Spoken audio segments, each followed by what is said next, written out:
Comenzamos un tema nuevo en el que hablaremos de corrientes lentamente variables.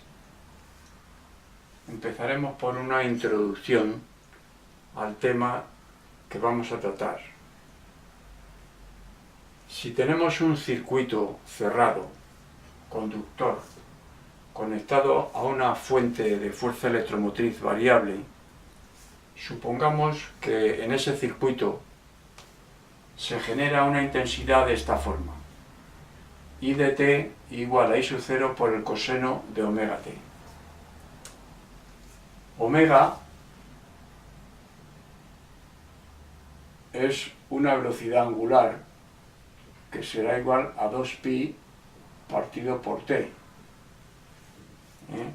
T es el periodo o el tiempo que tarda en dar una vuelta completa. O sea, 2pi partido por t es la velocidad angular, pues. Que también es igual esa velocidad angular a 2pi por la frecuencia del movimiento. La frecuencia es el número de oscilaciones en la unidad de tiempo. Por lo tanto,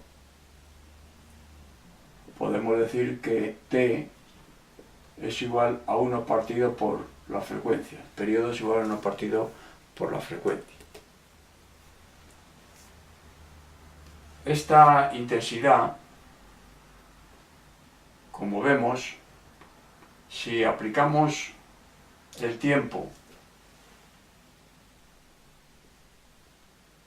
a la ecuación, supongamos que apliquemos un semiperiodo, resulta que con cada semiperiodo la intensidad cambia de signo, positivo a negativo, negativo a positivo, etc. ¿Eso qué quiere decir? Pues quiere decir que la intensidad está cambiando de sentido con esta frecuencia dentro del circuito. Las cargas, por lo tanto, internas del propio circuito están moviéndose con esa frecuencia en un movimiento oscilatorio. Ese movimiento oscilatorio hace que los campos que generan esas cargas, campo eléctrico y campo magnético, puesto que se están moviendo,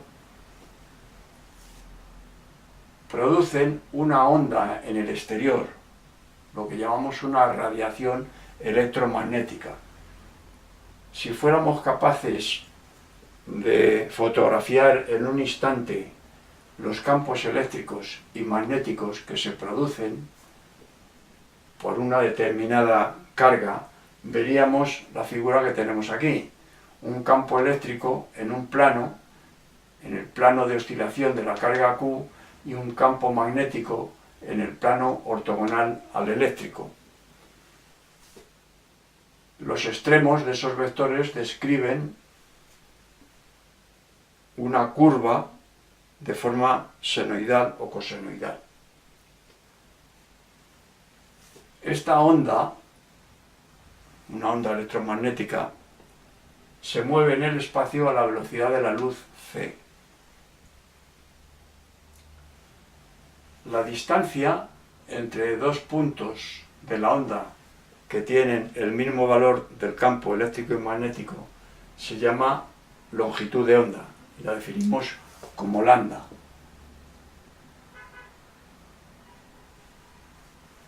¿Qué valor tiene esa longitud de onda?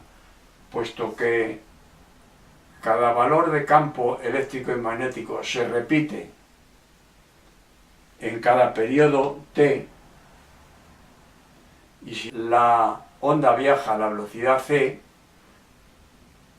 resulta que dos puntos que estén con el mismo valor del campo eléctrico y magnético estarán a la distancia de la velocidad por el tiempo que tarda en repetirse ese valor, que es t. Igual también a c partido por nu.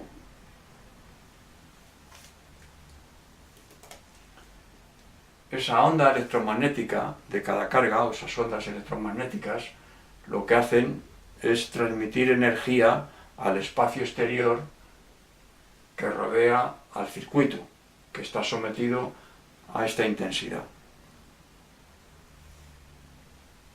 ¿Qué ocurre si el circuito tiene una longitud muy pequeña comparada con la longitud de onda?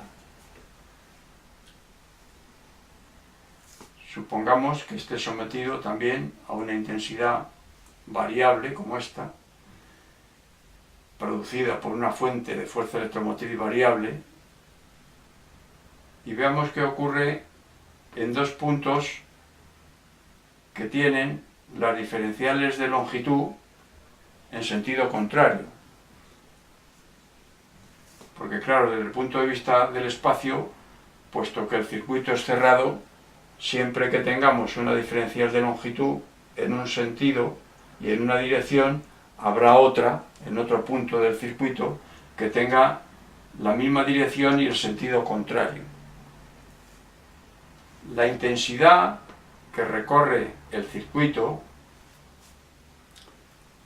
en un instante determinado tendrá el mismo sentido en todo el circuito, pero en estos vectores diferenciales de longitud, desde el punto de vista del espacio exterior, tienen sentidos contrarios, como se puede ver aquí.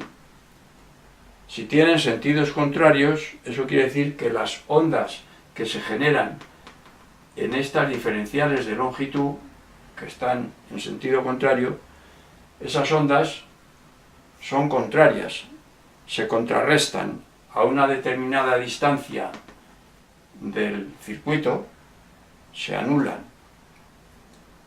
Cuanto más cerca estén las dos diferenciales de longitud, antes se anularán. Si L es mucho menor que lambda, lo que quiere decir es que se contrarrestan en la vecindad del propio circuito. Entonces diremos que un circuito está recorrido por una corriente lentamente variable cuando la radiación que produce esa intensidad variable, esa corriente variable, es prácticamente nula. Y para eso tiene que darse esa circunstancia, de que L sea mucho menor que lambda. Por ejemplo, si tenemos una frecuencia de oscilación nu igual a 10 elevado a 4 ciclos por segundo, el periodo t será igual a 1 partido por nu, por lo tanto 10 elevado a menos 4 segundos. La longitud de onda lambda es igual a c por t, la velocidad de la luz es aproximadamente igual a 3 por 10 elevado a 8 metros por segundo. Si lo multiplicamos por el periodo, que es 10 elevado a menos 4 segundos, obtenemos una lambda de 3 por 10 elevado a 4 metros. Esa sería la longitud de onda correspondiente a la radiación que está emitiendo el circuito con esta frecuencia para la intensidad que recorre el circuito. Bueno, pues si consideramos que L sea una centésima parte de lambda, puesto que tiene que ser mucho menor que lambda, vamos a considerar que con la centésima parte estamos cumpliendo este requisito, pues L tiene que ser igual o menor, vamos a poner aquí, de 3 por 10 elevado a 2 metros. O sea que si L es igual o menor que 300 metros, para esta frecuencia podemos considerar que la corriente es lentamente variable. El hecho de que L sea mucho menor que lambda tiene también otra consecuencia importante. Dentro del circuito, las señales electromagnéticas o cualquier cambio electromagnético que se produzca dentro de él, su efecto viaja a través del circuito a la velocidad de la luz también. Claro, si el circuito es pequeño, los cambios que se puedan producir en un determinado punto se transmiten al resto de los puntos, esos cambios, sus efectos, se transmiten casi instantáneamente, puesto que L es muy pequeña comparada con lambda.